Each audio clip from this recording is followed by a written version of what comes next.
हाँ जी, शिखा जी कुछ कह रही हैं आप? हाँ, दूसरी चीज़ जो मैं कह रही हूँ जैसे हमारा ऑल सीज़न आंवला है, ये सही समय है कि आपको आंवला का कंज़म्पशन बढ़ा देना चाहिए।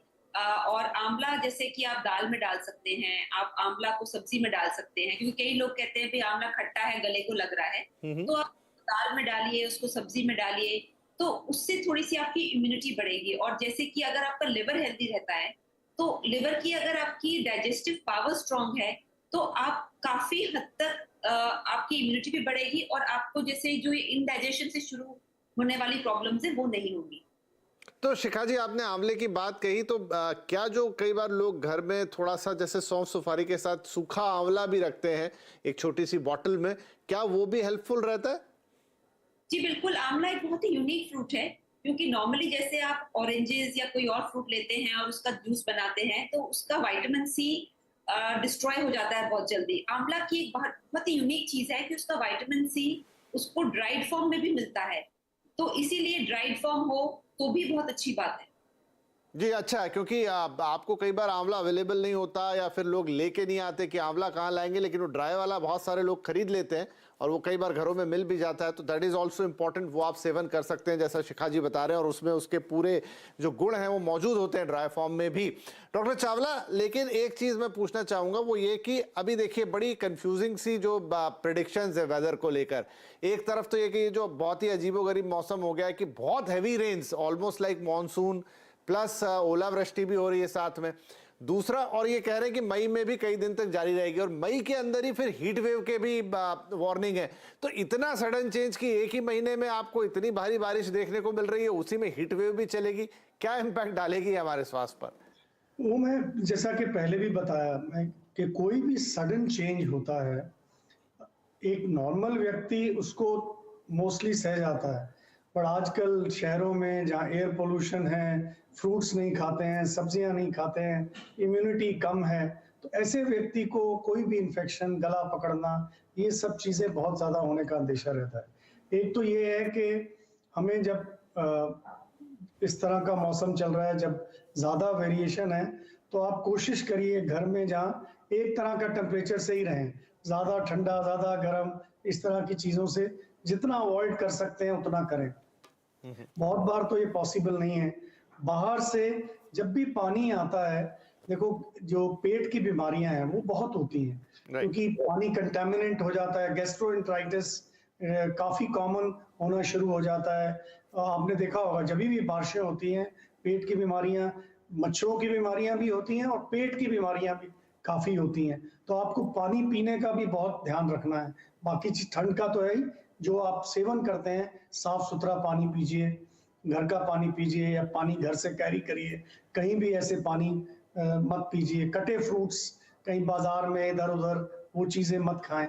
ये सब चीज़ें ये वैसे भी इम्पोर्टेंट हैं, बट जब इस तरह का मौसम, बारिशें इस तरह की जब होती हैं, तो आपको इन चीज़ों का और ज़्यादा ख्याल रखना हाँ, चाहिए। मतलब बिल्कुल आप लगभग वही सारे ख्याल जब बारिश के मौसम में हम एंटर कर रहे होते हैं, तो बारिश का मौसम ज़रूर नहीं है, हम तो गर्मियों में एंटर कर रहे हैं, लेकिन आप ख्याल लगभग वही सारे रखने हैं। कंटामिनेटेड वाटर से बचना है, क्योंकि बहुत जगह बारिश काफ़ी हुई है, वहीं फिर मच्छर की समस्या आएगी, उससे भी बचना है और जैसे डॉक्टर साहब कह रहे हैं, बाहर की चीज़ें, कटे फ्रूट्स वगैरह, ये सब जो हम अमूमन बारिश का सीज़न शुरू होता है तब ध्यान रखते हैं, वो अभी भी रखना है।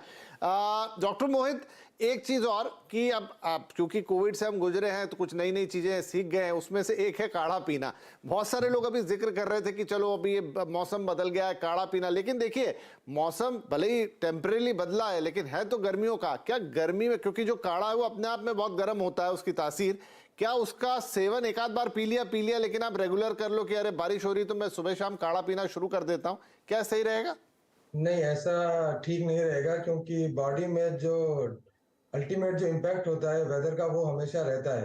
तो अगर जैसे आज बारिश हो रही है या कल बारिश हो रही है तो आप उस दिन कुछ समय के लिए 1 या 2 दिन के लिए आप नियमित थोड़े काढ़े ले सकते हैं, जिससे आपको थोड़ा-सा शरीर में वार्मथ आएगी, बॉडी में थोड़ा-सा म्यूकस की जो जनरेशन है वो कम होगी।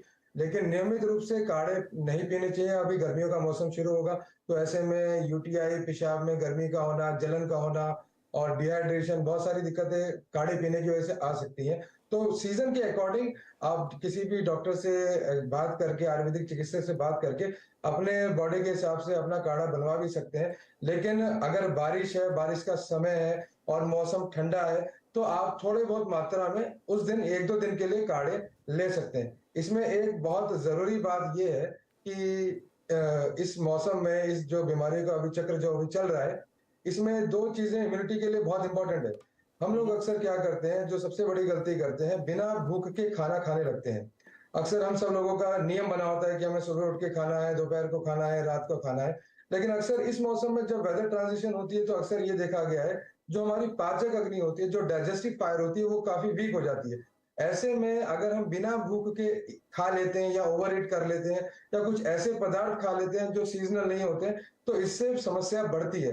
तो इन सब चीजों को भी हमें अवॉइड करना चाहिए और काढ़े कम मात्रा में कुछ दिन के लिए आप प्रिवेंटिव मेथड के तौर पे ले सकते हैं। ठीक है जी, तो काढ़े थोड़ा ध्यान रखते हुए लें, अति ना करें उसकी। और जो एक और इम्पॉर्टेंट बात डॉक्टर साहब बता रहे हैं कि भूख लगे तो ही खाएं, बेवजह में स्वाद के लिए या ऐसे कि मेरा टाइम है इसलिए ना खाएं।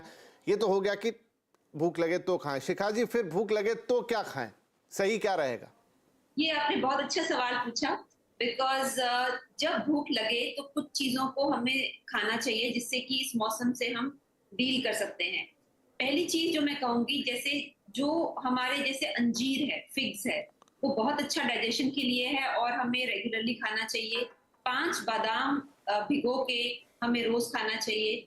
इसी तरीके से मौसम में जैसे अभी पपीता है और मौसम्बी है, तो दिन के 3 फ्रूट्स हमें मेजर करके मतलब रोज खाने चाहिए, बिकॉज जो एंटीऑक्सीडेंट्स आपको फ्रूट से मिलते हैं वो और किसी चीज से मिलना मुश्किल है। फिर जो नेक्स्ट चीज है वो है फाइबर। जैसे ये मिलेट्स का ये पूरा international year of the millets है, तो जैसे ज्वार है, बाजरा है, रागी है, इन चीजों पे हमें सेवन थोड़ा सा करना चाहिए। गेहूं और चावल हफ्ते में 1 या 2 बार खाएं तो बेहतर है। थोड़ा सा हमें ये जो ट्रेडिशनल ग्रेन्स हैं, मिलेट्स की तरफ जाना चाहिए, क्योंकि ये पचाने में भी आसान है और इनसे ओबेसिटी भी नहीं होती है। मेद रोग जिसको कहते हैं या ओबेसिटी मेडिसिन में कहते हैं, तो नहीं होती है। And finally I would say कि रात को 8 बजे से पहले खाना खाएं तो बेहतर होगा। आजकल बहुत लोग इंटरमिटेंट फास्टिंग कर रहे हैं, तो रात को अगर आप 8 बजे से खाना खाएं बेटर है, और दिन में ये सब खाना खाएं तो आपका डाइजेशन इंप्रूव होगा। चलिए जी, तो ये आपको एहतियात बरतनी है कि आपको क्या खाना है, कब खाना है, समय भी इम्पॉर्टेंट है और क्या खाना है वो भी बहुत इम्पॉर्टेंट है। शिखा जी ने वो आपको बता दिया है। चलिए एक छोटा सा ब्रेक ले लेते हैं। ब्रेक के बाद कुछ और महत्वपूर्ण बातें कर लेंगे फटाफट, समय थोड़ा कम रहेगा, कि किन बातों का और ख्याल रखना है। और देखिए, बारिश अभी हो रही है तो ऐसा तो है नहीं कि ये कंटिन्यू रहेगी। अभी बारिश का मौसम नहीं आया, गर्मी फिर से आएगी। तो उसमें आपको आगे के लिए क्या तैयारियां करके रखनी है, किन चीज़ों का आपको थोड़ा सा और ध्यान रख लेंगे तो बढ़िया बीत जाएगा ये मौसम, क्योंकि फिर उसके बाद बारिश की तैयारी लगेगी। तो ये बड़ा अप एंड डाउन साइकिल हो गया या रोलर कोस्टर जैसा, लेकिन क्या करें, अब है तो है। छोटा ब्रेक के बाद ये सारी बातें।